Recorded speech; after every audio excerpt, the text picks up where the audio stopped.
Hi friends, welcome back our channel. இந்த வீடியோவில் நம்ம என்ன பார்க்க போகிறோன்னா, ட்ராகன் சிக்கன் எப்படி பண்ணுறதுன்னு பார்க்க போகிறோம். அதுக்காக 1/2 kg ட்ராகன் சிக்கன் வாங்கி வச்சுருக்கோம். அதை வந்து நீல வாக்கில் ஸ்லைஸாக கட் பண்ணணும். கட் பண்ணதுக்கப்புறம் அதை நல்லா வாஷ் பண்ணி க்ளீன் பண்ணி வச்சிடணும். வச்சதுக்கப்புறம் அதில் வந்து 1 டேபிள் ஸ்பூன் உப்பு போடணும். தேவையான அளவு எவ்வளோ தேவையோ அவ்வளோ உப்பு போடணும். அதுக்கப்புறம் சோயா சாஸ் கொஞ்சமாக 1 கேப் அவ்வளோ ஊற்றணும். அதுக்கப்புறம் கார்ன்ஃப்ளவர் எடுக்கணும். கார்ன்ஃப்ளவரில் ஃபஸ்ட்டு வந்து மைதா வந்து 2 டேபிள் ஸ்பூன் ஃபுல்லாக போட்டுடணும். இதுக்கப்புறம் 1 டேபிள் ஸ்பூன் கார்ன்ஃப்ளவர் போடணும்.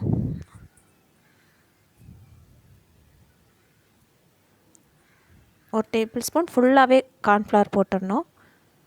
அதுக்கப்புறம் நறுக்கி வச்ச பூண்டு 2 பல் பூண்டு எடுத்து சின்ன சின்னதாக நறுக்கி அதில் கொஞ்சம் ஃப்ளேவருக்காக அதை கொஞ்சம் நம்ம ஆட் பண்ணுறோம். அப்புறம் 1 முட்டை அதை அதில் உடச்சி ஊற்றிடணும். அதுக்கப்புறம் காரத்துக்கு நம்ம இதில் வந்து பெப்பர் போடுறோம். இது எல்லாத்தையுமே போட்டு நல்லா மிக்ஸ் பண்ணி இது 10 மினிட்ஸ் எடுத்து வச்சுக்கணும். இதில் வந்து தண்ணி ஊற்றக்கூடாது, ஏன்னா இதுலேயே தண்ணி ப்ரொடியூஸ் ஆகிடும். அதனால் இதை வந்து மிக்ஸ் பண்ணி 10 மினிட்ஸ் ஊற வச்சுருங்க.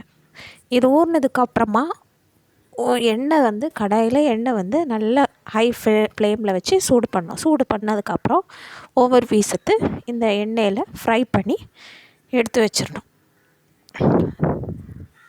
அது வந்து கலர் லைட்டாக சேஞ்ச் ஆனோடனே நீங்கள் வந்து தனியாக எடுத்து வச்சிடணும்.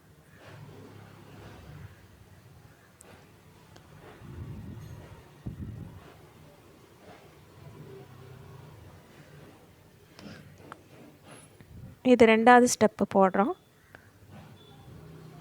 இப்படியே சாப்பிட்டா கூட டேஸ்ட்டாக தான் இருக்குது. இதை வந்து குழந்தைங்களுக்கு பண்ணி கொடுக்கலாம். அப்புறமா ஒரு கடாயில் எண்ணெய் ஊற்றி காஞ்ச மிளகா ஒரு 5-6 போட்டு தாளிச்சிட்டு அதிலையே பூண்டு பல் போட்டு அதையும் நல்லா மிக்ஸ் பண்ணணும். லைட்டாக அது வதங்கினோடனே நம்ம நறுக்கி கொஞ்சம் முந்திரி பருப்பு போடணும். அதுவும் கொஞ்சம் கலர் சேஞ்ச் ஆனோடனே அதில் நம்ம நறுக்கி வச்சுருக்க வெங்காயத்தையும் அதில் போட்டுடணும். இது ரொம்ப வதங்கணுன்னு அவசியம் கிடையாது. கண்ணாடி பதத்துக்கு வந்தோடனே அதில் வந்து எல்லா சாஸும் ஊற்றணும். ஃபஸ்ட்டு ரெட் சில்லி சாஸ் அந்த 1 கேப் அப்படியே ஊற்றிடணும். அதுக்கப்புறம் டொமேட்டோ சாஸ் வந்து கொஞ்சம் 2 கேப் அந்த மாதிரி ஊற்றணும். சோயா சாஸ் வந்து 1 கேப் ஊற்றணும்.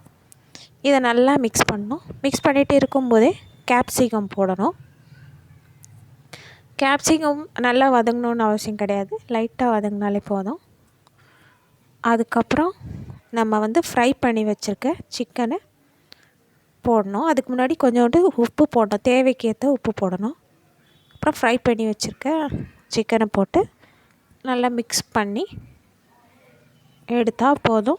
Dragon chicken ready. ரெஸ்டாரண்ட் ஸ்டைலில் ட்ராகன் சிக்கன். நாங்கள் இது நல்லா இருந்துச்சு, பசங்க வந்து விரும்பி சாப்பிட்டாங்க.